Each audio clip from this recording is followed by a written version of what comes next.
Hi everyone, I just wanted to do a quick review on a book that I had purchased.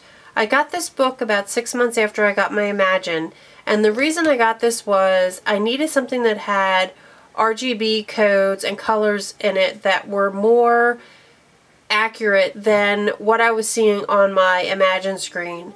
And now that I'm also using Craft Room, the colors that I have, they're a little closer from my computer screen to the Imagine and what prints out, but they're not 100% spot on. And I know it's not going to be 100% accurate from the screen and whatever you put in for your RGB codes to whatever prints out, but the Imagine is, I hate to say this, but it is totally terrible with what's on screen and what actually prints out. They are worlds apart from what you see to what actually comes out of the machine.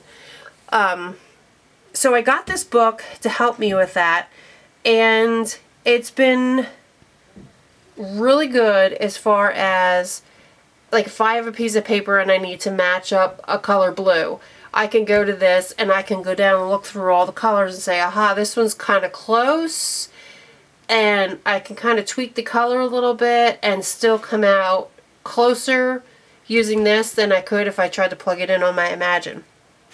So I'm just going to go a little bit through this book. This is called The Color Index 2. It's by Jim Krause, if I didn't already say that. And I got it on eBay, and I think I paid maybe $8 or $9 for it. And going through the book, it has 7 chapters. Each chapter up to chapter 6 is dedicated to a specific color. So it starts out with your blue, violet, red, orange, yellow, and green. And then we have a mixed palette in the back. Okay. As you go through, it's going to tell you, and we're going to go through each one of these in detail when I go through one of the chapters. It tells you what your expansion palette is and how you use that. It's going to give you the color combinations that it shows you in the picture, which this will make a little more sense when we get there. It'll give you the differences in using CMYK versus using the RGB code. It gives you color basics. You get your color wheel. It shows you, and definitions over here on hue, saturation, and value. And that becomes important as it goes through the book because it uses those terms over and over. And some do's and don'ts on putting color combinations together. For example, this one here is the same set of colors. I'll bring that up for you. It's the same color that they're using, but they used them in different ways on different areas, and it gives a totally different look. So they just kind of go through telling you what not to do. Okay, and then your color combinations, if you want a monochromatic, a triadic, complementary, different ways you can put your colors together. And then we're going to delve into the first chapter. And the first chapter is blue, and they're all laid out the same. So I'm just going to go through one of these and show you how this is laid out, and then you'll understand all the rest of the chapters follow the same suit. Okay, so it starts out with an expansion palette. It starts out after that with combination of blues, and the blues, they say, range from green blue to your blue violet, and anything in between that in that spectrum. Okay, and from intense to muted and light to dark. Then, and then, getting ahead of myself, it goes into blue and adds in a neighboring hue, which would be your violets or your greens. And then it does the blues with these opposing colors, which are yellows, orange, and reds. And then they have a section for blues and your neutrals, and blues and your blacks, and what they call tints of black, which is basically just gray.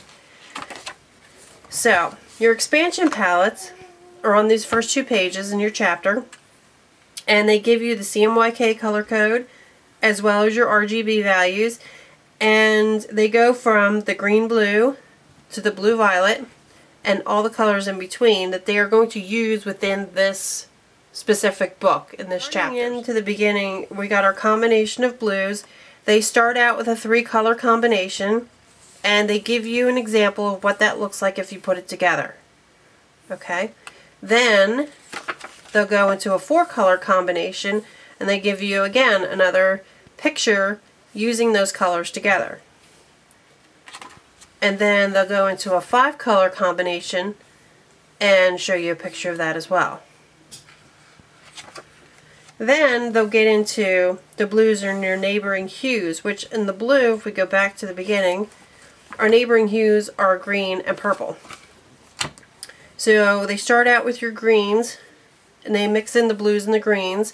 Now here's the strip that I was talking about, and if you can see here, let me bring this up. If you can see here, we have our blue, a blue, and a green. And you notice that white line that's in between them? The ones that are above that are the blues from the expansion palette. And the one below it would be your complementary or your opposing color or your neutral or your black and gray. So that's how they organize the color palette when they show it to you here.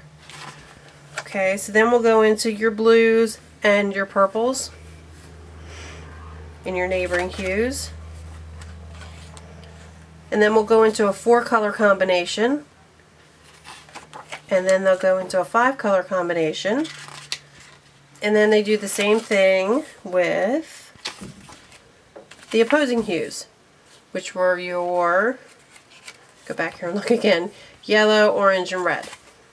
So they'll go through with a 3-color combination, 4, and 5, and give you pictures. Then they'll go into your neutrals, which are your browns and sort of grayish colors, and they give you, again, with the 3, 4, and 5, and they show you examples of them as you go through, so you can see how they'd look if you put them together.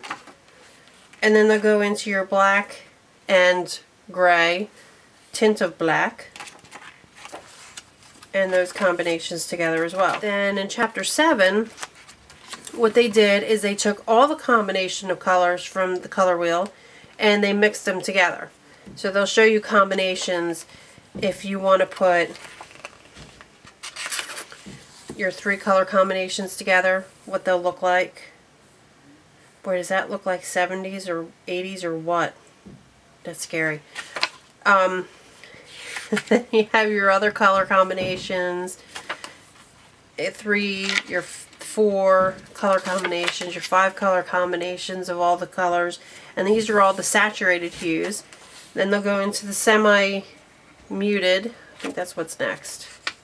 Yeah, semi-muted, so they're a little more toned down, more earthy, if you want to call it that. So yeah, so they go through all the stuff in this book, and I like it because, especially if I'm doing a card and I don't know if I have something, a piece of pattern paper, and I want a color to match it, or I'm looking for colors that would go well together with it. I've referenced this book a lot, and it's really helped me out. So if you're having trouble with any of your color combinations, or you just want something that's a little more accurate for your colors, I would recommend this book.